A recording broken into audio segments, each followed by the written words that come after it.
What's going on? It's your boy Sermon at Sermon's Domain on Twitter. In this day and age, I feel like people are real weird when it comes to beef. For some context before I go into why, Pusha T's album dropped last week. Daytona, everybody's talking about it. There's a record on there called Infrared where he throws a couple shots at Drake for the whole ghostwriting thing a couple years ago. The next day, Drake responded with his Duppy freestyle. This one went all out Pusha T, and it was pretty good. I was real surprised at the fact that he responded, and then he responded really quick. So this created this whole thing over the weekend where everybody was like, oh, Pusha has to respond in 24 hours or 2 days. And to me, I've always hated that notion because that is not what beef is. Beef is not about rushing. Beef is about getting at your opponent. It doesn't matter how long it took. I mean, you look at some of the greatest beefs in history and nobody was really responding within like 2 days. Especially considering that Pusha T is on his album promo run. Why would he sit here and cancel everything that he probably has on his agenda to go write a response? I'm not letting the internet's impatience or these ridiculous made-up rules about beef in this generation dictate how I'm going to enjoy a beef. Because I'm not following that, oh, he has to respond in this amount of time or it's over.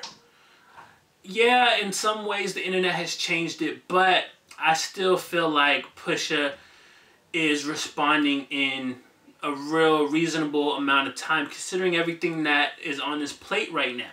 Pusha came up to Hot 97 and debuted his response over the story of OJ beat.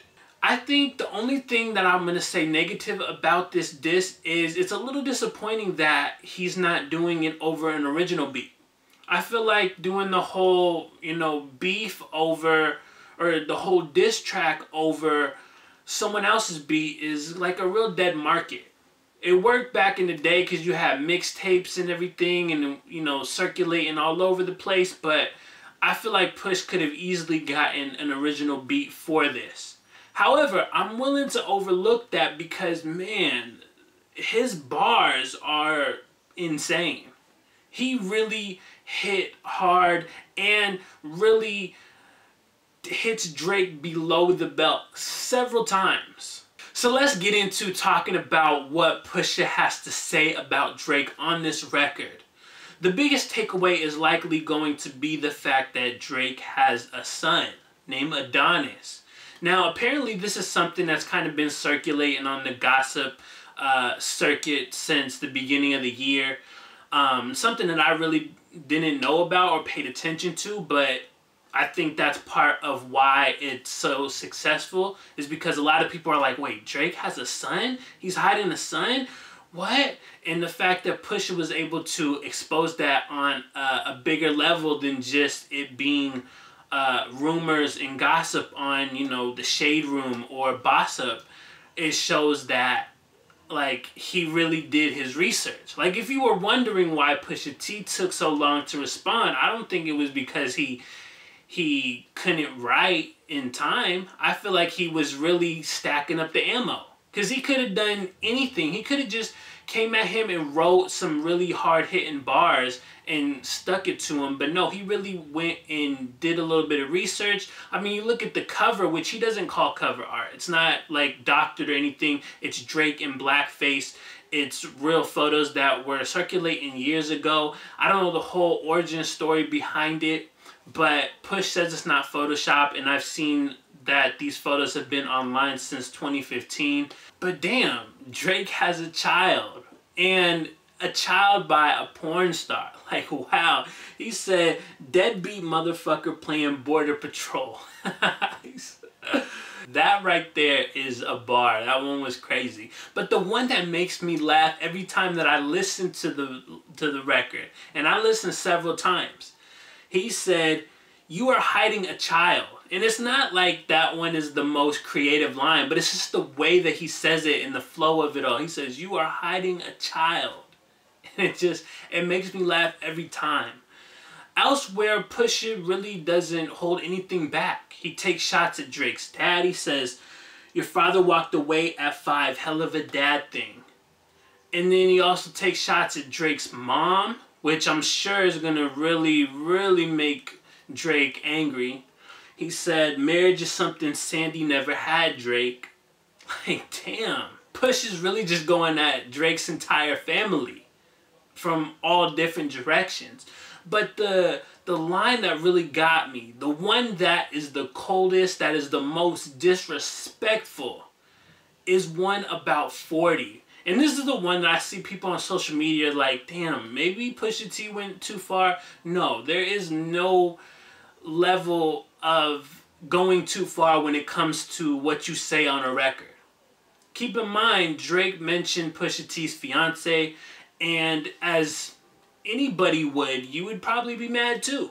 So I understand why Push really came hard at Drake's family and as well at 40. So the line that he said about 40 and this one is just the way that he delivers it, the sound that he has.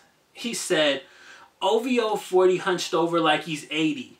Tick, tick, tick. How much time he got? That man is sick, sick, sick." Oh my God. That is so disrespectful. Just going at 40's illness is just, wow. I'm kind of speechless. But like I said, the way that he delivers it, the whole tick, tick, tick to symbolize like his time is running out. Man, that is just rude and disrespectful.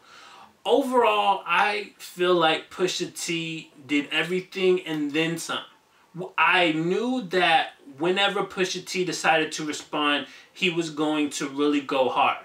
I didn't know how hard he was going to go. This is something next level. I feel like if you're going to go at an opponent, this is how you do it. This is how you do it with headshots. I'm almost certain that Drake will respond. He has Scorpion coming out sometime in June. And on top of that, there's a lot of personal lines in here.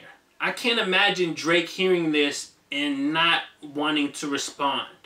Now, I don't know what Drake can possibly say to redeem himself. I've seen some people say if he drops a hit record disguised as a diss and runs the entire summer, he would win. I mean, he's done that before, back to back and all. But I feel like I want to see Drake really try to come back rapping. I don't want him to come back with the hit. We know he's capable of that. I want to see what Drake can say. Drake has been kind of hinting at the fact that Pusha is not who he says he is. He's not this huge, or he was never this huge drug kingpin. He was never really pushing weight like that.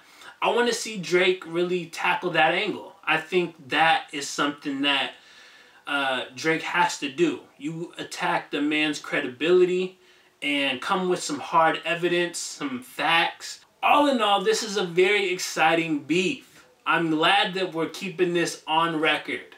That it's not just a bunch of interviews, it's not a bunch of Twitter shots. No, this is a back and forth. It's reminding me of some of the classic beefs that we've had in the past. What happens next? Where does Drake go from here? Is Pusha going to continue his onslaught all summer? He did say surgical summer, we're going to take this slow. Makes me feel like he's about to drop more over the summer. It's not going to be like this one record. So, I don't know. But all I can say is that this beef is real exciting. And I'm looking forward to seeing where it goes next. So, those are my thoughts on Pusha T's response to Drake. After you listen to this record, I want to know what you think about it in the comment section below.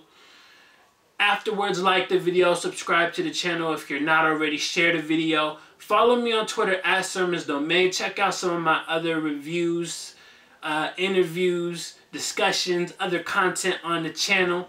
And as always, thank you for your time. I appreciate you for watching. And until next time, peace.